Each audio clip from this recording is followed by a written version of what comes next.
დავიკითხოთ ღვთის სიტყვა.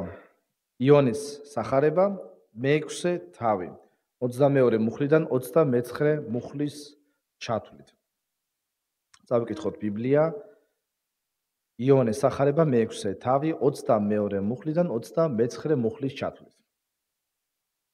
მეორე დღეს ზღვის გაღმამ დგომმა ხალხმა დაინახა, რომ იქ სხვა ნავი არ იყო გარდა ერთისა, რომელშიც მისი მოწაფეები ჩასხდნენ და რომ არც იესო ჩამჯდარა ნავში თავის მოწაფეებთან ერთად, არამედ მხოლოდ მოწაფეებმა გაცურეს. სხვა ნავებიც მოვიდა ტიბერიდან იმ ადგილის მახლობლად, სადაც ჭამეს პური, მას შემდეგ რაც უფალმა მადლი შესწირა. როცა დაინახა ხალხმა, რომ იქ არც იესოა და არც მისი მოწაფეები, ჩასხდნენ ნავებში და მივიდნენ კაპერნაუმს, იესოს საძებრად. და ნახეს იგი ზღვის გაღმა და უთხრეს მას: რაბი, როდის მოხვედი აქ? მიუგო იესომ და უთხრა: ჭეშმარიტად გეუბნებით თქვენ, იმიტომ კი არ მეძებთ მე, რომ სასწაული იხილეთ, არამედ იმის გამო, რომ პური ჭამეთ და გაძახით.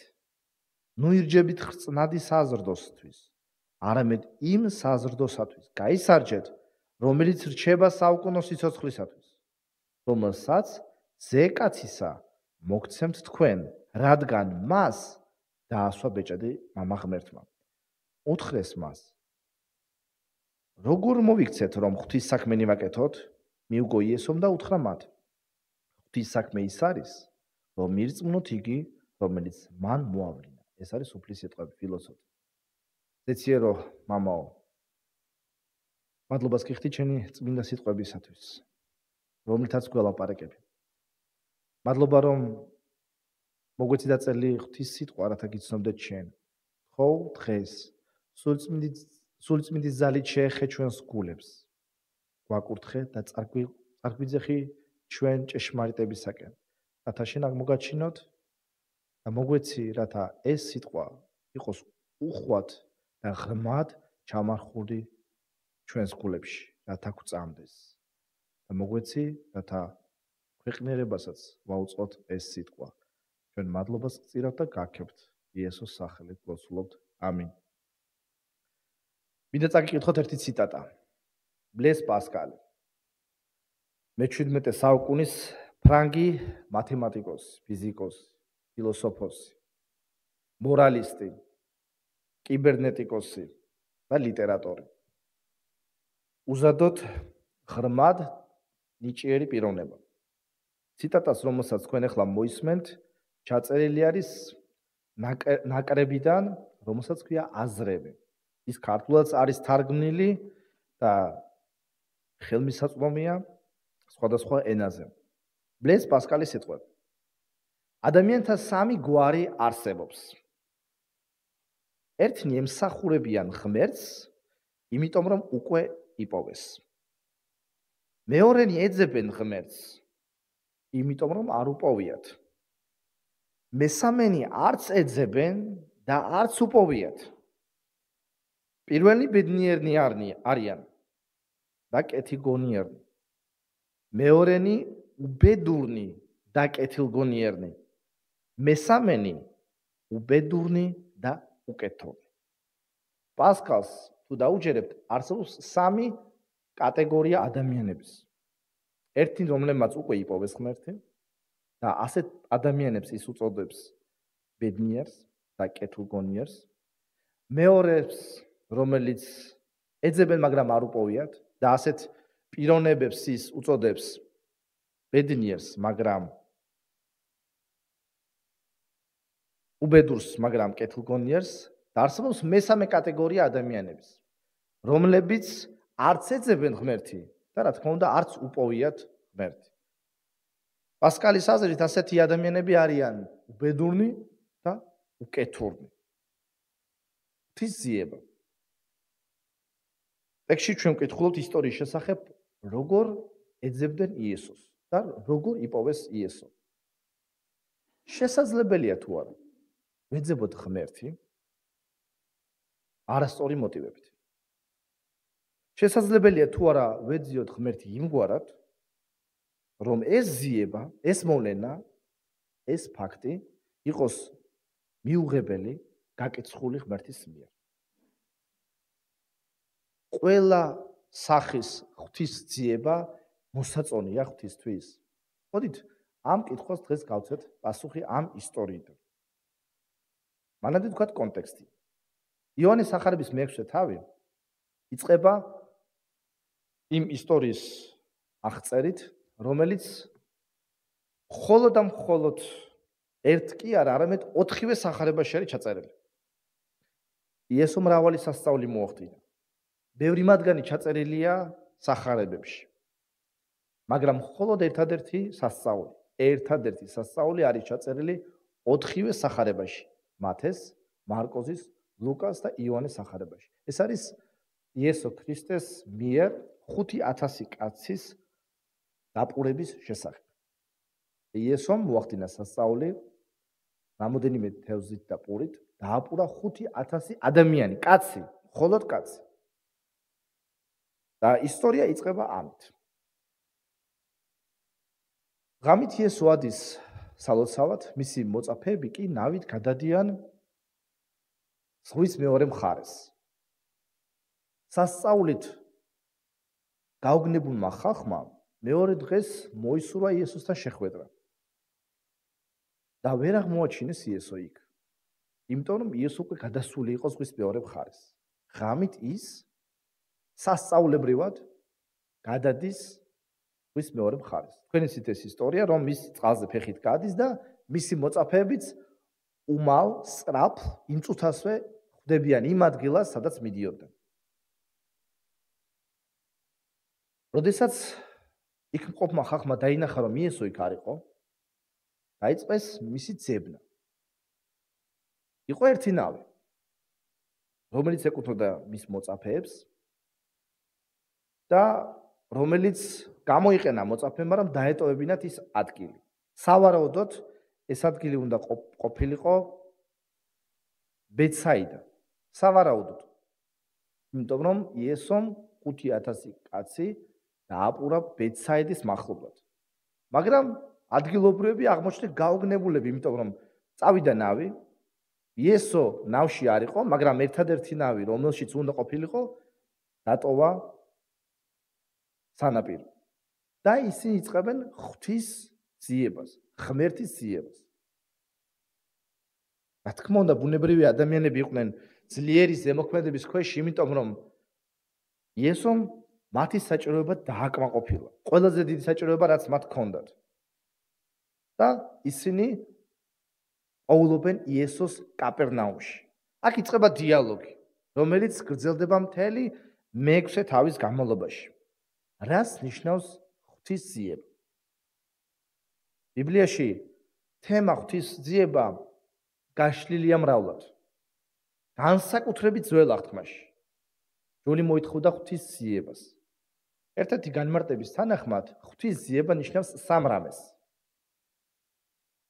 ანუ სამი რამე, როდესაც გვესმის ჩვენ ღვთის ძიება, სამი რამე რაც შეიძლება ვიცოდეთ, როდესაც ჩვენ გვესმის, რას ნიშნავს ღვთის ძიება. პირველი, ღვთის ძიება ნიშნავს ადამიანის გულწრფელ მიმართვას ღმერთისაკენ. ადამიანის გულწრფელ სურვილს მიმართოს ღმერთს. მეორე, ღვთის ძიება ნიშნავს სურვილს ან სურვილის დაახლოებას მასთან, რომ დავახლოოთ ჩემი სურვილები ღმერთთან. და მესამე, ღვთის ძიება ნიშნავს მისი ნების გაგებას და ჭეშმარიტების მიღებას.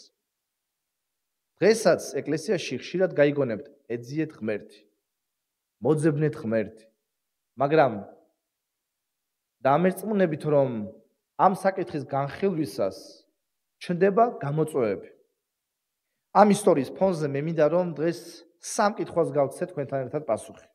პირველი, რატომ რისთვის ეძებენ ადამიანები ღმერთს?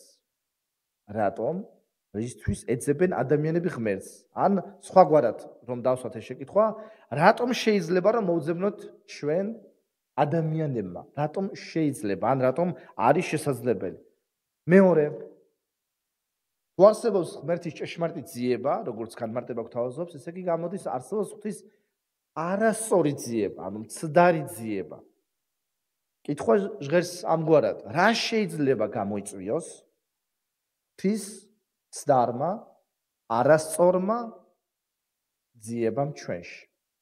რა შედეგი შეიძლება მოიტანოს ღმერთის არასწორმა ძიებამ ჩვენში? და ბოლოს, მესამე, როგორ შეიძლება ვეძებოთ და ნამდვილად აღმოვაჩინოთ ღმერთი? როგორ აღმოვაჩინოთ ქრისტე? სამი კითხვა ამ ისტორიის ფონზე. რატომ ქრისტეს ეძებენ ადამიანები ღმერთს? რა შეიძლება გამოიწვიოს არასწორმა ძიებამ და მესამე, როგორ შეიძლება ვეძებოთ და ნამდვილად ვიპოვოთ ღმერთი? რისთვის შეიძლება რომ ადამიანები ეძებდნენ ღმერთს? ისტორიიდან რა ჩანს? მას შემდეგ რაც სასწაული მოხდა, ხალხი დაპურდა, მეორე დღეს მათ კვლავ დაიწყეს ქრისტეს ძიება. ფაქტია, რომ უდავოდ ქრისტეს სიტყვებიდანაც ჩანს, რომ ადამიანები არ ეძებდნენ ქრისტეს იმის გამო, რისთვისაც უნდა მოეძებნათ. ისინი მოდიან ქრისტესთან, პაულობენ მას და სურთ მიიღონ ქრისტესგან ის, რაც უკვე მიიღეს. იესო კიცხავს მათ.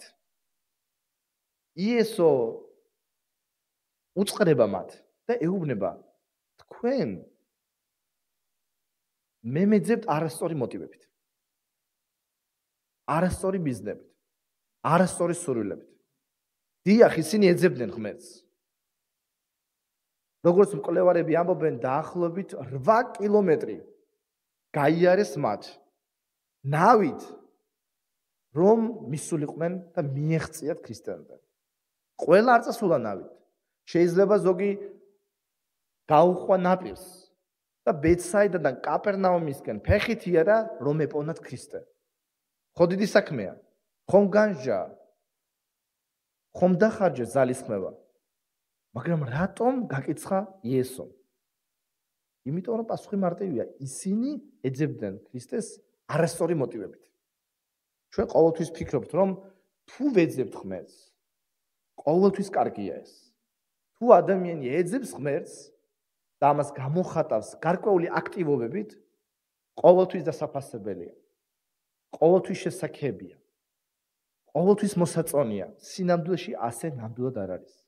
მე ჩამოგეთვლით რამოდენიმე მიზეზს, რატომაც შეიძლება ადამიანები ეძებდნენ და რატომაც ეძებენ ადამიანები დღესაც ქრისტეს. პირველი ჩვენს თვალწინ არის პური. საჭმელი, ყოველდღიური საჭიროება. ზოგისთვის ღმერთი არის პირადი საჭიროებების დამკმაყოფილებელი. მხოლოდ ადამიანები შეიძლება დადიოდნენ ეკლესიაში მხოლოდ იმიტომ, რომ მიიღონ ღვთისგან საჭმელი, დაცვა, უსაფრთხოება, ვის არ უნდა უსაფრთხოება, სახლიდან რომ გადიხარ დღეს, მანქანით უნდა ილოცო, რომ მშვიდობით დაბრუნდე, არის თუ არა ასე? ვის არ უნდა ღმერთი იყოს მისი მშვიდობის ყოფილი? ვის არ უნდა წარმატება? ვის არ უნდა დღეს სიკეთე ნებისმიერ წვრილმან საკითხებში? რა თქმა უნდა, ადამიანებს სურთ ეს. მარტო ფიზიკური პური კი არა, თუმცა ესეც შეიძლება. არამედ ყველაფერი. გამოცდის ჩაბარება, კარგი ხელფასი, კარგი პენსია, კარგი გზები, მშვიდობა, ურთიერთობა, რომ ადამიანებმა არ მოგვატყუონ ურთიერთობაში. ადამიანებს ხშირად ასეთი დამოკიდებულება უჩნდებათ ღვთისადმი. მე ვეძებ ღმერთს, იმიტომ რომ ის მასწავლებს მე პურს. იმიტომ რომ ის აკმაყოფილებს ჩემს ყოველდღიურ საჭიროებას. რა თქმა უნდა, ეძებო ღმერთი მხოლოდ ამისთვის არასწორია. იმიტომ რომ ჩვენ ამ დროს ღმერთთან თითქოს მომხმარებლურ ურთიერთობაში ვართ. თითქოს ღმერთთან ვაჭრობთ. თითქოს ღმერთ ჩვენ ვეუბნებით. მომეციაბა კურთხევები, მე მოვალ ეკლესიაში, მე ათეთ ჩავდებ, ვიგალობებ, ვიქადაგებ. ბიბლი ნამდვილად ვილი. რამდენი ადამიანი იყო მარტო რაც ჩემს მეხსიერებას ახსოვს და თქვენს, რომელიც დადიოდა ეკლესიაში მხოლოდ იმისათვის, რომ დახმარება მიიღო, საჭმელი მიიღო, კურთხევა მიიღო. რამდენი ადამიანი ეძებდა ღმერთს არასწორი მოტივებით. მეორე, ეს არის სასწაულები და ნიშნები. სასწაულები და ნიშნები განსაკუთრებით უყვარს სულიერ ადამიანებს. აი იესოს დროსაც ფარისევლები მუდამ ეუბნებოდნენ ქრისტეს. გვაჩვენე ნიშანი, გვაჩვენე სასწაულები, აი დაგიჯერებ ჩვენ. გვაჩვენე რაღაც ხილვა, სასწაული და ჩვენ გერწმუნები ჩვენ. მაგრამ ღმერთს არ სურს რომ ჩვენ ვეძებდეთ მას სასწაულების გამო. აქ ასეთი სიტყვებია, დავუკვირდეთ სიტყვებს. იესომ თქვა 26-ე მუხლი. იმიტომ კი არ მეძებთ მე რომ სასწაული იხილეთ, არამედ იმის გამო რომ პური ჭამეთ და გაძახით. შეიძლება ერთი დაკვირვებით ჩვენ ვიფიქროთ რომ იესოს ჩვენ უნდა რომ მიუყვებოდით მას სასწაულების გამო. იმიტომ კი არ მეძებთ მე რომ პური ჭამეთ, უბრალოდ სასწაული იხილეთ, არამედ იმის გამო რომ პური ჭამეთ. როგორ იესოს უნდა რომ ჩვენ გვწამდეს მისი სასწაულების გამო, გამოდის გადარჩენა არასწაული სასწაულების გამო. გამოდის რომ ყველა ადამიანი ეკლესიაში დადის სასწაულის და ნიშნების ხილველია. მე ასე წავიკითხავდი ამ სიტყვას. თქვენ იმის გამოც კი არ მეძებთ რომ სასწაული ნახეთ, არამედ პური ჭამთ. სასწაულიც კი ვერ აღმოჩნდა საკმარისი რომ თქვენში წარმოშობილიყო ნამდვილი რწმენა. სასწაულიც რომელიც თქვენ იხილეთ არ აღმოჩნდა საკმარისი. სასწაულმაც კი ვერ გაჩვენათ ნამდვილი საჭიროება. აი ასე წავიკითხავდი მე ამ სიტყვებს.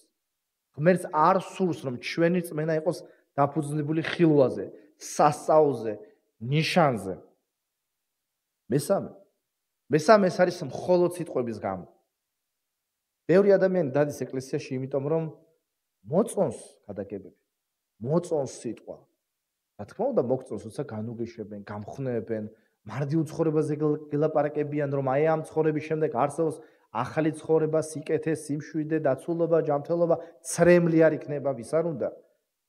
ასეთი სამყარო, მაგრამ მათი რწმენა სიტყვებს არ ცილდება. დააკვირდით? როდესაც ისინი მივიდნენ იესოსთან, რა უთხრეს მას? უფალო? არა. როდესაც ისინი მივიდნენ ქრისტესთან, 25 მუხლი და იპოვნეს ქრისტე. იპოვნეს იესო. მათ თქვეს რაბი. როდის მოხვედი აქ? მათთვის იესო იყო უბრალოდ რაბი. მათთვის იესო იყო კარგი მოძღვარი. რა წარმოედგინეთ? თაზე იესო ქადაგებს, ნეტარნი ხართ, გაგითბება გული. ასეთ სიტყვებს რო გაიგონებ და გინდა რომ მოისმინო სიტყვები, მაგრამ შენი რწმენა მხოლოდ იმ სიტყვებს ეფუძნება, მხოლოდ იმ სიტყვებს, რომლებიც შენს გულში სითბოს აჩენს. მაგრამ ადამიანებს არ სურს მოისმინოს სიტყვა მხილებაზე. სიტყვა იმაზე რომ არ ცოდვილები, სიტყვა იმაზე რომ გამოსწორება გჭირდება, სიტყვა იმაზე რომ ჩვენ უნდა ვიმსგავსებოდეთ ქრისტეს. რაბი ქრისტე მათთვის იყო მხოლოდ კეთილი მოძღვარი, კეთილი სიტყვები. აბა მოგვასმენინე რამე, თან გვაჭამე. რა კარგია?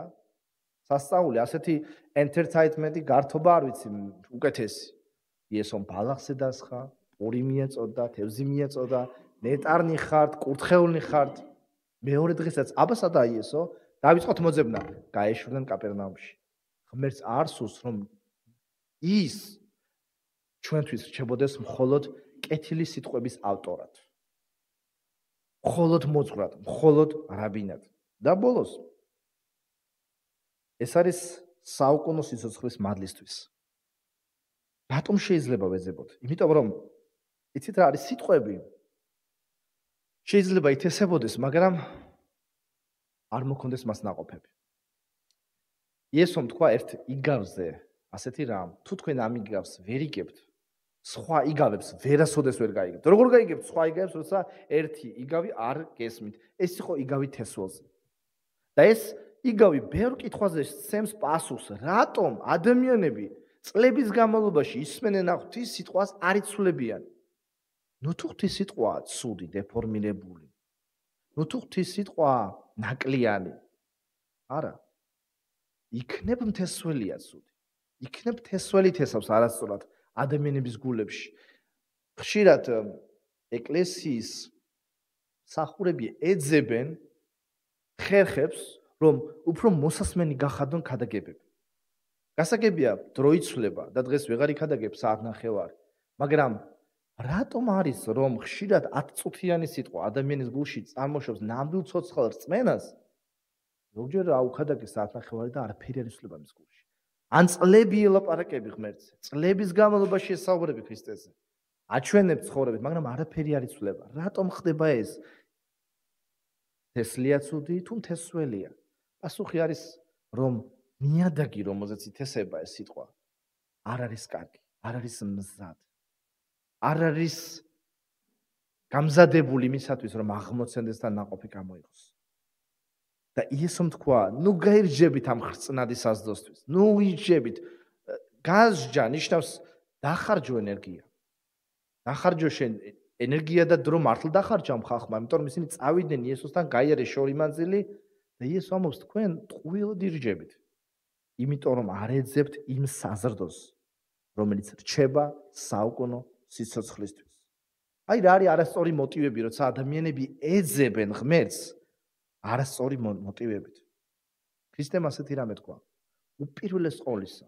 უპირველეს ყოვლისა ცხოვრებაში ბევრ რამეს მოძებნით, მაგრამ ეძებეთ ღვთის სასუფეველი. უპირველეს ყოვლისა, რაც ჩვენ უნდა ვეძებოთ ამ ცხოვრებაში, არა გამდიდრება, არა კარგი სახელი, უპირველეს ყოვლისა ეძებეთ ღვთის სასუფეველი. საერთოდ ძიებას რაც შეეხება, მოკლე შესავალს გავაკეთებ, მოკლე გადახვევას. იესო არის ფიგურა, რომელსაც სულ ეძებენ. დაკვირვები ხარ თუ არა? იესო არის პიროვნება, რომელსაც სახარებაში სულ ეძებენ. სულ. პატარა იესოს, ყრმა იესოს ვინ ეძებდა მოსაკლავად? ჰეროდე. ეძებდნენ, დაწერილია, ეძებდნენ, რათა მისი სული დაეღუპათ. გაიზარდა იესო, 12 წლის გახდა და დაიკარგა. ვინ ეძებს იესოს? მარიამი და იოსები. ამის შემდეგ ჩვენ ხედავ, რომ იესო იწყებს სახურებას და კვლავ ეძებს მას მისი დები და ძმები. იესო მოვიდნენ შენთან გეძებენ. შემდეგ სასწაულებს ახდენს იესო, უკვე ყველა ეძებს, ყველას უნდა განკურნება, ყველას უნდა სასწაულების ნახვა, ბუნებრივია, ინტერესია. იესოს ეძებს ყველა, დაწერილია, ყველა შენ გეძებს. მაგრამ დადგა პერიოდი, როცა იესოს ეძებენ უკვე დასაჭერად. იესოსთან მოვიდნენ, რათა ეძებდნენ მას, რათა დაეჭირათ. და ბოლოს, როდესაც დადგა ჟამი, იესოს ეძებდნენ, რათა მოეკლათ. ასეთი იყო მისი ხვედრი, ასეთი იყო მისი ცხოვრება. ის მოვიდა, რათა მოეძებნათ, თუნდაც სიკვდილისთვის. მეორე კითხვა. რატომ შეიძლება იყოს არასწორი თავად ძიება? ან რა შეიძლება გამოიწვიოს ჩვენში ღმერთის არასწორმა ძიება? ამ ადამიანებს ნამდვილად ჰქონდათ მოშურნეობა, მონდომება, ძლიერი სურვილი, რომ მოეძებნათ ქრისტე, ეპოვნათ ქრისტე, ენახათ ის. მაგრამ კითხვას სვამდნენ ისინი, რომ მივიდნენ იესოსთან, ასეთ კითხვას ეუბნებოდნენ. სად იყავი, სად გაქრი? როდის მოხვედი აქ? გაგჩენია თუ არა ღმერთის ადამიანის კითხვები, გაუცების კითხვები. როდის მოხვედი აქ? სიტყვა როდის შეიძლება ასევე გადაეთანოს რამდენი ხანი აქ ხარ? ისინი ეძებდნენ ქრისტესგან პასუხს, ისინი უკმაყოფილოები არიან. თითქოს ასეთი ხას განწყობა ჩანს ამ სიტყვიდან. რატომ მიგვატოვე? რატომ წამოხვედი? აქ რა გინდა? როდის მოხვედი აქ? ეს იმას ნიშნავს, რომ მათ გულში გაჩნდა უკმაყოფილობა. მათ გულში გაჩნდა იმედგაცრუება.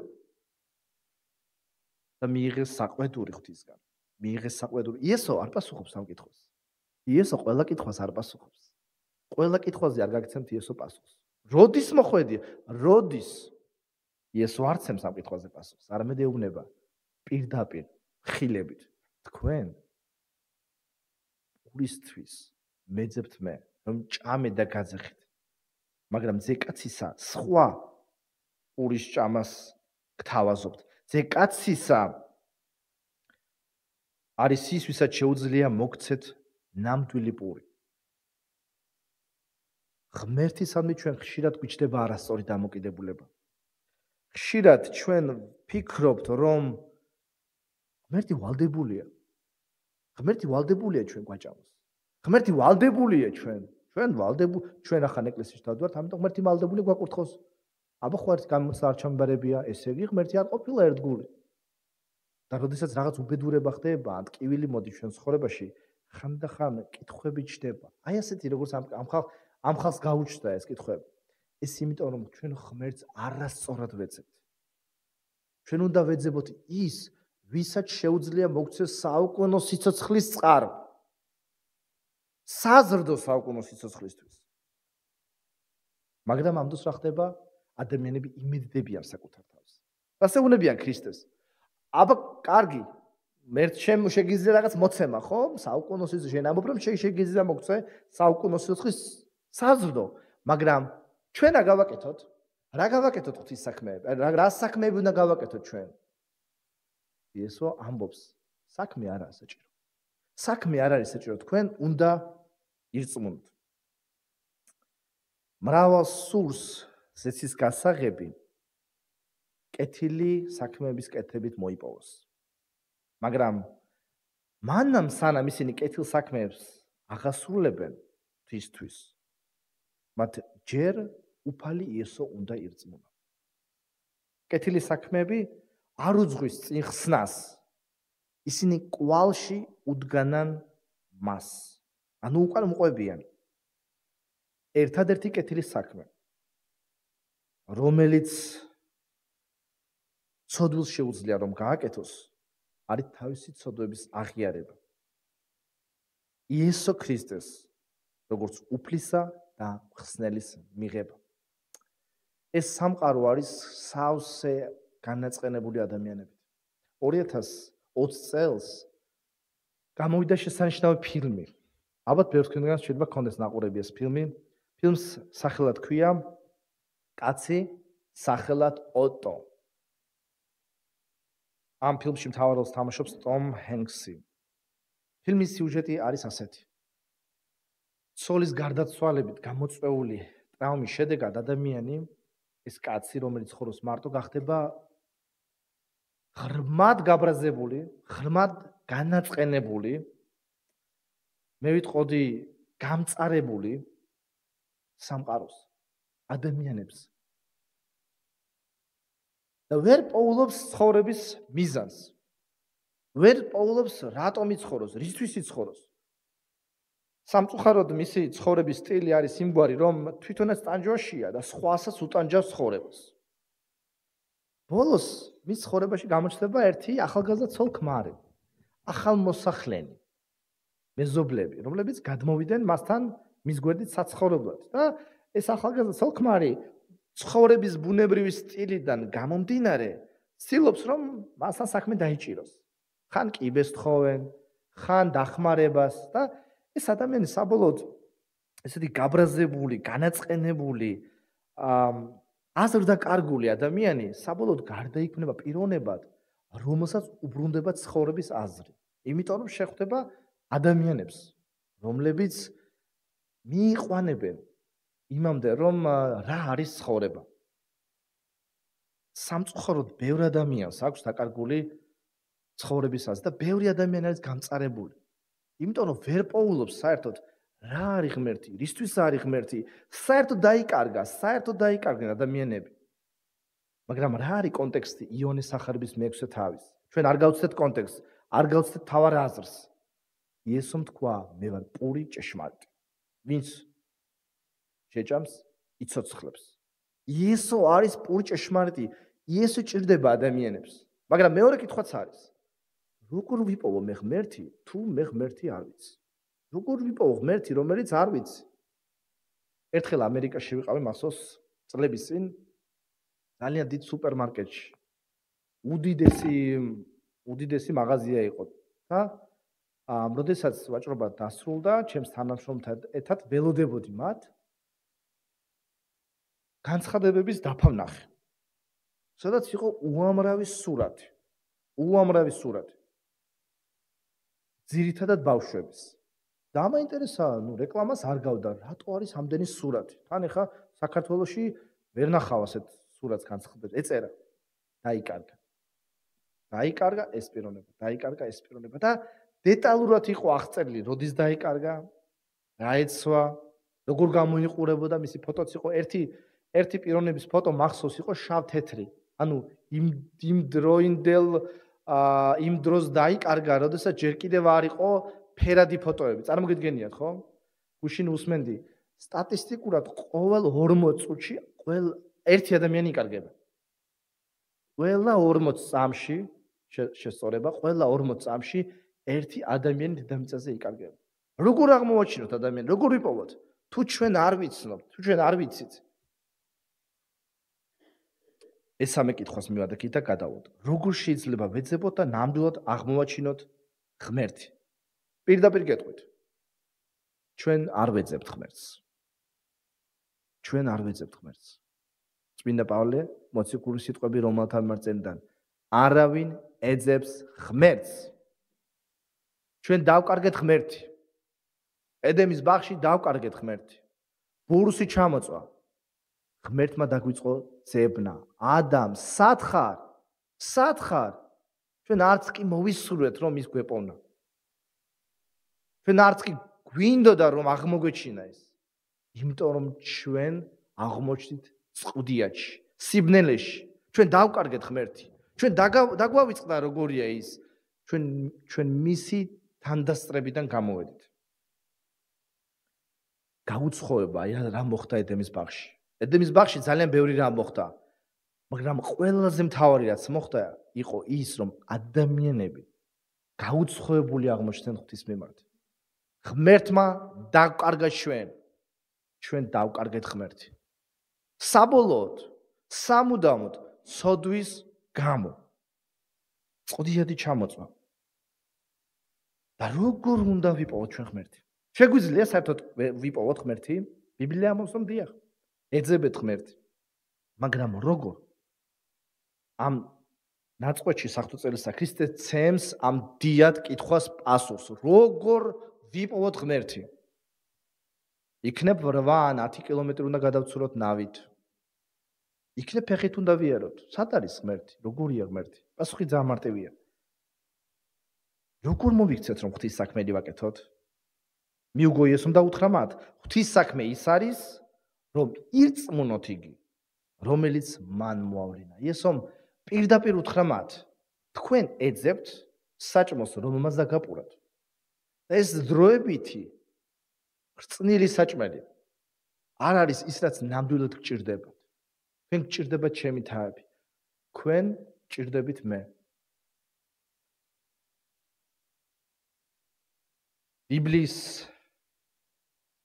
სპეციალისტი, ფრანგი ბიბლიისტი, თეოლოგი, ბიბლიის მეცნიერი ხავიერ ლეონ დიფორი თავის ცნობილ ნაშრომში ბიბლიური თეოლოგიის ლექსიკონი პასუხობს ამ კითხვაზე.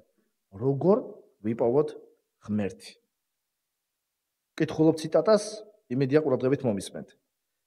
ღმერთის ზიება საბოლოოდ იმის აღმოჩენას ნიშნავს, რომ პირველად მან შეგვიყვარა და მოგძებნა, რომ გვიზიდავს, რომ მიგიყვანოს მის ძესთან, იესოსთან.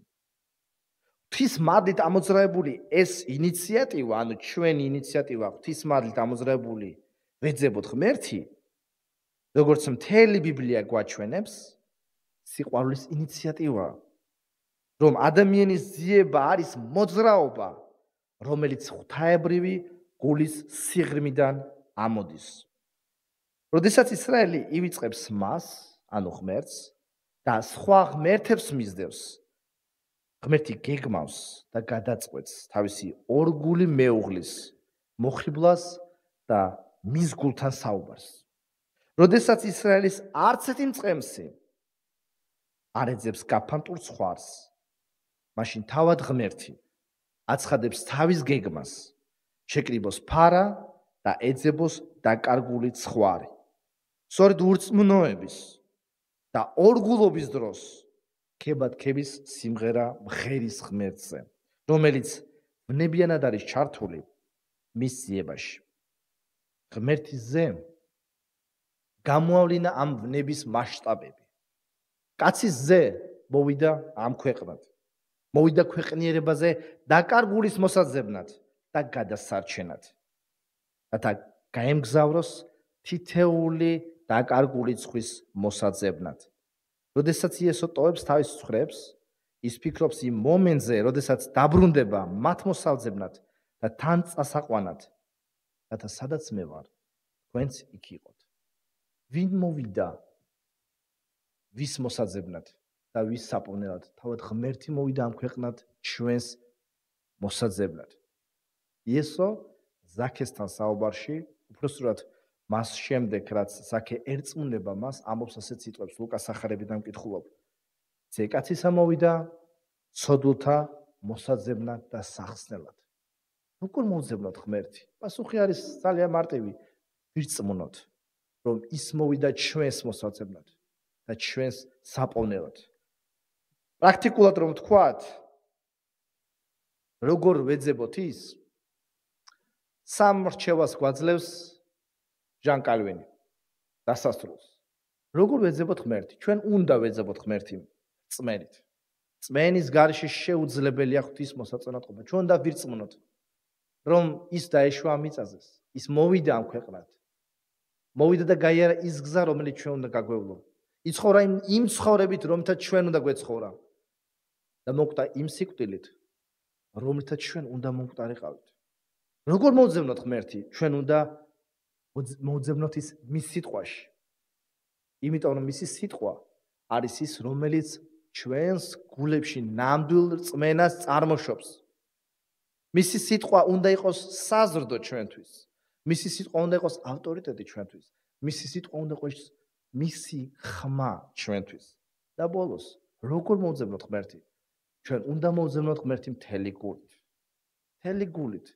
იმიტომ რომ მან მთელი გულით აღასრულა ჩვენი გადარჩენა. მან მოგძებნა. მან გვიპოვა. მან გადაიხადა საფასური. ჩვენი ცოდვების გამო. გაიარა მთელი გზა. რათა ჩვენ გქონდა საშუალება ნამდვილად ვიპოვოთ ის. იმიტომ რომ შეიძლება არსებობდეს ბევრი ქრისტე ამ ქვეყანაზე, შეიძლება არსებობდეს ბევრი მიზანი, მაგრამ ქრისტე არის ის, რომელიც გვაძლევს საუკუნო სიცოცხლის სასწრებს, რომელსაც სულს ჩვენთან ნამდვილი ურთიერთობა და ნამდვილი ცხოვრება. მოდით ვერწმუნოთ მას, გავხსნათ გულის კარები, წავდგეთ მის წინაშე და ვილოცოთ მის მიმართ. ამინ.